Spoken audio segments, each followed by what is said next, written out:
आज मैं आपको इस चैनल के माध्यम से, जैसा कि बोर्ड के सिलेबस में सीबीएसई ने निर्णय लिया है कि बदलाव करने के बारे में, और साथ ही साथ केवल सीबीएसई नहीं, आईसीएसई और आईएससी ने ऑलरेडी अपना सिलेबस चेंज कर दिया है स्टूडेंट्स। और सीबीएसई ने अभी कल ही यानी 7 जुलाई को इसमें जो चेंजेस थे उसको सार्वजनिक किया है। यूपी बोर्ड भी उस पर ध्यान दे रहा है और मुझे लगता है उम्मीद कि यूपी बोर्ड भी सीबीएसई की तरह से ही अपने सिलेबस में परिवर्तन करेगा। ये सिलेबस में जो परिवर्तन होगा वो इसलिए सीबीएसई की तरह से होने की गुंजाइश है क्योंकि जो 3 साल पहले जो सिलेबस यूपी बोर्ड ने अडॉप्ट किया था वो एनसीईआरटी के पैटर्न पर आधारित था।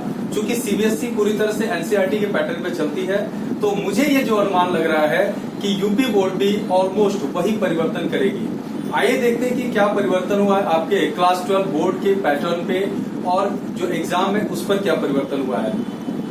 देखिए, जो बोर्ड का आपका जो एग्जाम होना था बायोलॉजी का, उसमें टोटल 16 चैप्टर होते हैं एनसीईआरटी में।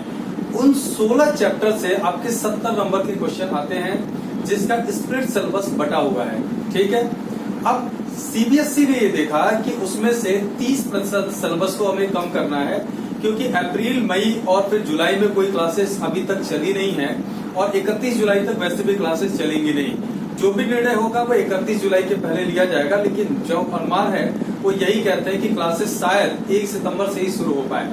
तो इसलिए समय कम है और बोर्ड एग्जाम को भी तय समय पर कराने की कोशिश की जा रही है। हालांकि उसमें भी मुझे लगता है कि ऐसा हो नहीं पाएगा और जो बोर्ड एग्जाम फरवरी मार्च से शुरू होते थे, मुझे लगता है होली बाद वो 25 मार्च के बाद से ही शुरू हो पाएंगे।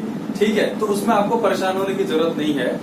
जो सिलेबस आपका छोटा किया गया है उसको मैं आपको बता दूं, वो करीब 30% के बराबर है, जिसमें बायोलॉजी के क्लास 12 में चैप्टर नंबर 1 जो आपका है, जो आपका था reproduction in organism, reproduction in organism. ठीक है, इस चैप्टर को पूरी तरह से समाप्त कर दिया गया। वैसे भी इस चैप्टर का बहुत ज्यादा महत्व नहीं था क्योंकि इसकी बहुत सारी चीजें आपने क्लास 11 में प्लांट किंगडम, एनिमल किंगडम में ऑलरेडी पढ़ी हुई हैं। और जो क्लास 12 का chapter number 2 that is sexual reproduction in flowering plant है, और चैप्टर नंबर 3 जो कि ह्यूमन रिप्रोडक्शन, उसमें उन चीजों को आप पढ़ते ही थे। तो उसमें वैसे भी बहुत ज्यादा गुंजाइश नहीं थी इस चैप्टर में और वो ऑलमोस्ट वो सारी चीजें आप पढ़ते ही हैं। उसके बाद जो अगला जो बदलाव हुआ है वो चैप्टर 2, 3, 4, 5 और 6, इसमें कोई परिवर्तन नहीं है। क्या है, इसमें कोई चेंज नहीं, कोई चेंज नहीं। ये चैप्टर कौन से थे? Chapter number 2 sexual reproduction in flowering plant, chapter number 3 human reproduction, चौथा human health and disease, sorry reproductive health, chapter 5 जो था आपका वो जेनेटिक्स का पहला चैप्टर था that is principle of inheritance, और चैप्टर 6 आपका मॉलिक्यूलर जेनेटिक्स था। तो जेनेटिक्स और रिप्रोडक्शन के इन चैप्टर्स में कोई परिवर्तन नहीं किया गया है। लेकिन इसके बाद जो चैप्टर 7 था, एक बड़ा चैप्टर था एवोल्यूशन, इस एवोल्यूशन चैप्टर को पूरी तरह से समाप्त कर दिया गया है। राइट, एवोल्यूशन क्या किया? पूरी तरह से समाप्त कर दिया गया है। इससे कोई भी क्वेश्चन आपके बोर्ड एग्जाम में नहीं आएगा। इसके बाद चैप्टर नंबर 8 जो था human health and disease, human health and disease, ये आपका ऑलरेडी है, इसमें कोई परिवर्तन नहीं किया गया। चैप्टर 9 जो था स्ट्रेटेजीज वाला जो था, उसको पूरी तरह से समाप्त कर दिया गया है। चैप्टर नंबर 10 जो माइक्रोब्स इन ह्यूमन वेलफेयर है, microbes in human welfare, right, वो अभी है। चैप्टर नंबर 11 और 12 ये दोनों जो बायोटेक्नोलॉजी के चैप्टर हैं, जो कि बायोटेक्नोलॉजी मॉडर्न साइंस है, इसलिए इसमें कोई परिवर्तन नहीं है। इसमें क्या है? कोई परिवर्तन नहीं है, कोई चेंज इसमें नहीं हुआ है। ठीक है, ये आपको पूरा का पूरा पढ़ना ही है। उसके बाद से चैप्टर नंबर जो 13 है organism and population, organism and population, right, इस ऑर्गेनिज्म एंड पॉपुलेशन में कोई परिवर्तन नहीं है, ये आपका रहेगा। चैप्टर नंबर 14 इकोसिस्टम पूरी तरह से डिलीट कर दिया गया आपके बोर्ड सिलेबस में। इसी तरह 15 जो है बायोडायवर्सिटी था, bio diversity and it's conservation, इसमें भी कोई परिवर्तन नहीं किया गया है। और जो आपका परिवर्तन आगे जो किया गया है वो चैप्टर नंबर 16 एनवायरमेंटल इश्यू जो था, एनवायरमेंटल इश्यू, राइट, ये एनवायरमेंटल इश्यू अब नहीं रहेगा।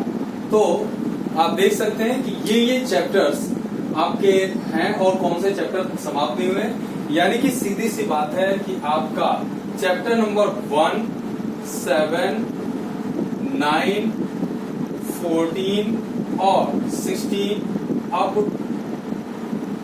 बोर्ड एग्जाम में नहीं आएगा, अब सबसे बड़ा सवाल आप जो पूछने जा रहे हैं मुझे पता है, वो ये है कि क्या सर ऐसा भी है कि जो नीट एग्जाम होगा क्या उसमें भी ये नहीं होंगे? इसके बारे में अभी एनटीए ने कुछ भी नहीं बताया है। आपको करना क्या है, अभी जो मेरा सुझाव है कि आपको सब कुछ पढ़ना है, जैसे आप पढ़ रहे हैं लॉकडाउन में भी ऑनलाइन माध्यम से, या जैसे भी आपकी क्लासेस चल रही हैं वैसे आपको पढ़ते रहना है, राइट। अपने पढ़ाई पर आपको कोई रुकावट नहीं डालना है। एक्चुअली जो आपको करना है वो ये कि आप पूरा पढ़ते जाइए, और जब बोर्ड एग्जाम के डेट शीट आ जाएंगी या बोर्ड एग्जाम के 20-25 दिन पहले जब आप एक्टिव होते हैं तैयारियों के लिए, उस समय आपको करना क्या है कि इन चैप्टर को पढ़ना उस समय या तो छोड़ देना है या कम कर देना है, जिससे कि ये बोर्ड में नहीं आएगा।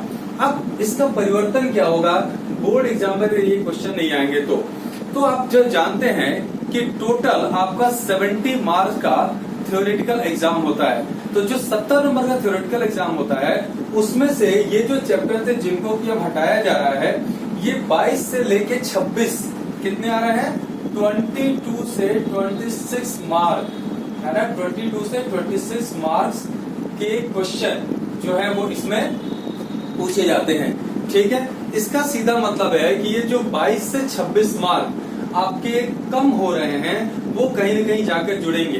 तो जो सबसे ज्यादा संभावना है जुड़ने की, वो संभावना आपका जो रिप्रोडक्शन वाले चैप्टर है, चैप्टर 2 और 3, जिसमें प्लांट का रिप्रोडक्शन और ह्यूमन रिप्रोडक्शन है, प्लांट का सेक्सुअल रिप्रोडक्शन है, ह्यूमन का सेक्सुअल रिप्रोडक्शन है, और चैप्टर नंबर 5 और 6 जो जेनेटिक्स का पोर्शन है, और बायोटेक्नोलॉजी का जो चैप्टर 11, 12 का पोर्शन है, इसमें वो जाकर ऐड हो जाएगा।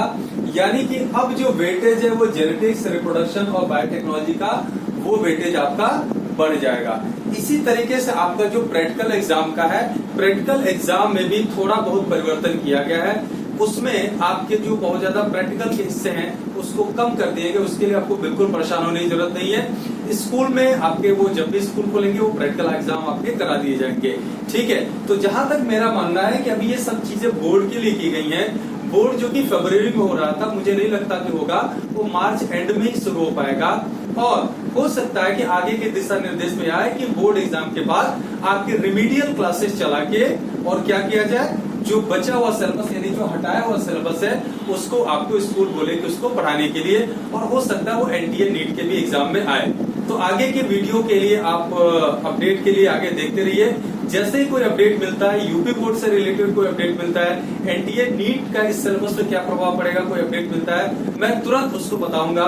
इसके लिए आपको करना क्या होगा, मेरे इस चैनल को सब्सक्राइब कीजिए, लाइक का बटन जरूर दबाइएगा, ताकि जैसे ही मैं अगला जब वीडियो बनाऊंगा तो आप जब सब्सक्राइब करेंगे और जो बेल आइकन दबा देंगे तो उससे क्या होगा, तुरंत वो नोटिफिकेशन आपको आ जाएगा और आपको एनटीए के बारे में भी जानकारी मिल जाएगी।